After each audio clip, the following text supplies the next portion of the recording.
there's no one way to do this. This is almost as creative as anything, because it's about you discovering your own way to migrate around the intangible, immaterial, non-3D way of experiencing ourselves. So here's number 3 in terms of this series of tools to offer you to help you with your astral projection experiments and experiences.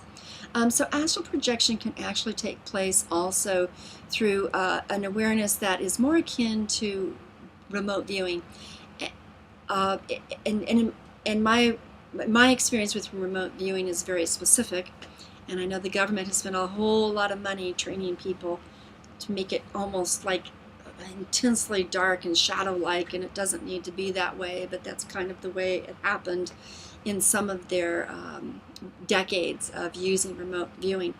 So remote viewing is something that can come through the senses that can record data and information. So your senses that record data and information are the communication sources, visual, hearing, and touching. You can record data and then bring data back, and the remote viewing is very data based, and that's fine. Astral projection can be very data based as well. You can astral project into another room and have someone leave a message that you'll never see on top of a bookcase or behind something in another house or another state, and then you can go and travel there and actually experience it and know the details of it. So that is also collecting data, and I actually do recommend that you do that, and to prove to yourself that this is something that's actually very verifiable, and has been by many experiences, by myself, by others, and these sorts of verifiable experiences definitely have to be contextualized, narrated, put into scientific research, which we're actually involving into doing that, not only in studying the brain waves and studying the biological responses to astral projection, but also in being able to see what sort of data or information is being brought back from astral projection or remote viewing. Okay, but now, since you can go collect data, one of the ways of astral projecting is through what is called your third eye. And I think the third eye is an interesting process, and I know for myself that I have not nearly begun to really appreciate all that the third eye has to offer. I feel like there's levels of attunement for the third eye, or opening of the third eye, or receiving the pranic or chai energy, or taking.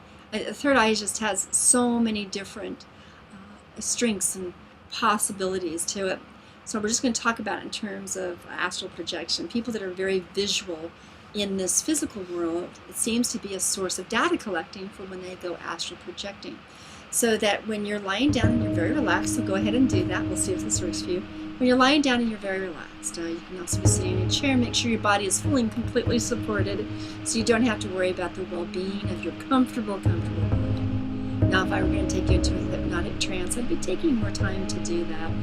Of course, I have other materials that will do that for you, but right now I want you just to experiment with this so you can actually exercise this even more so as you work along. Okay? So now that you're relaxed, you're just hearing the sound of my voice in the background, I want you to move your eyes as they're closed, but move your eyeballs inside as if they are looking upward toward the center of your forehead, right between the two eyebrows. Maybe just a little bit above. You'll feel kind of like a hot spot or an energy spot or like a central place. It just feels like a nice, wonderful, comfortable place to kind of land. For some people, the third eye is higher on the forehead, and other people it's lower, but it's somewhere in the middle there of your forehead, between your eyebrows and above the middle part of your eyebrows. And I want you to imagine, again, using your imagination is a wonderful tool of shifting you from mental process into spiritual process and perceiving. So as you're shifting from mental process, take your eyes behind closed eyelids, move them toward as if you're looking from the inside of your eyes, inside of your forehead, through the central spot, which we call your third eye. Now you're looking through the central spot, and just imagine what it would be like to open up your eyelids, that one eyelid, and look around. Just imagine the process. Again, you're taking your mental imagination process, you're going to shift it into being able to be spiritually perceptive. So you're taking that, and look around, to your left, to your right, up and down, and imagine what it would be like to be looking at your physical world with your your third eye being the only part of you that's open. And go ahead and imagine that whatever your mental process is. Now, close your third eye, so to speak, but be in the presence of that third eye in terms of your feeling and your filtering. Every time you kind of lose connection with that, just come back to it. Now, in addition to coming back to it in terms of what you think it would be like visually, I want you to bring your imagination into it as if you're going to have a dream, a visual dream, and you'll begin to actually see inside your brain, probably stimulating your optical cortex, some sort of phenomenon. It might be lights, it might be movement. If you've recently been driving a car, you might experience a process of movement like you would in a car. If you're walking or jogging, same sort of thing. You might be experiencing peacefulness and just the colors or shapes around. But there's a way in which you can actually begin to experience optical. You can call it an optical illusion, but it's probably the trigger of your optical nerve in your brain, optical region of your brain. But here I just want you to be aware of it, like you're receiving messages, data, stimuli now to your experience of it. Now, as you're doing that, be aware that you are now optically activating your brain, again, your mental process, your brain process, your physical process, and you are now perceiving it more consciously, more deliberately. Now, tell yourself that you want to go travel some location and you want to go see that location. Is it the room next to you? Is it Egypt? Is it down in your car? Are you looking for something that you lost? So let's just choose something simply now. I want you to go into a room in your house, or room where you're at, with your third eye. And I want you to feel as if you are moving only with perception of seeing, only with perception of sight, and yet feel the whole conglomeration of the experience and try to see it through your third eye stimulation of your optical nerve and move into that experience. You might feel yourself going down a tunnel. You might feel yourself shifting and moving in that process as if you're going through the various angles of the movements around. You might feel that, or you might feel it in a seeing sort of way. It's probably the best way I can say it.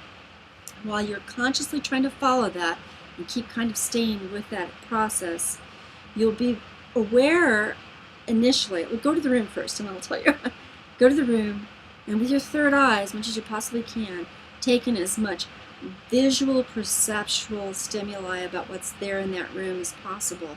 And just be very present with turning your head and seeing it and being in the space, looking from the perception, the presence of your third eye as much as you possibly can. Okay, now, as you're in the process of doing that, I want you to now experience the sensation of the whole of your presence being behind that perception.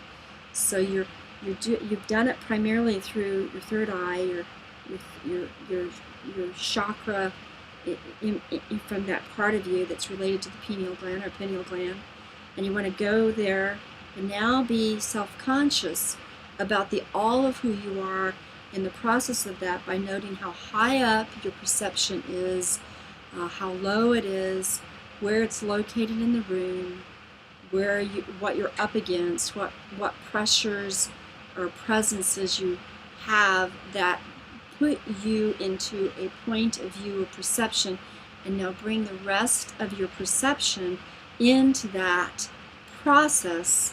So like you started off with perceiving it through your third eye, now see if you can bring the presence of the rest of your consciousness into, I appear to be standing, I'm at standing height. I appear to be lying down. I appear to be floating because I'm looking down from the roof, the ceiling. I appear to be partially looking at from the inside of a wall out, and therefore I seem to be inside of something looking out. So whatever it is, you're now conscious of where your presence is relative to the way you traveled with your third eye. Now, come back to your body, come back to your chair, come back to the third eye that's inside of your head, come back to your optical awareness. Now be able to look around, get into your body, feel the difference in your physicalness, stretch, get into your body, slap it, and really feel the contrast between being very physical and present with this sensorium package, this receptive package, and be very present with there, and create a real contrast between that and what you just did. Over and over, you can do it this way. Now, this is just an example of doing astral projection by way of using the wonderful perceptive tool of your third eye. But you can do this with your other chakra systems as well. In fact, some people are much more geared to being able to astrally project from the heart first, this part, or from walking first, than they are from any other part of their capacity.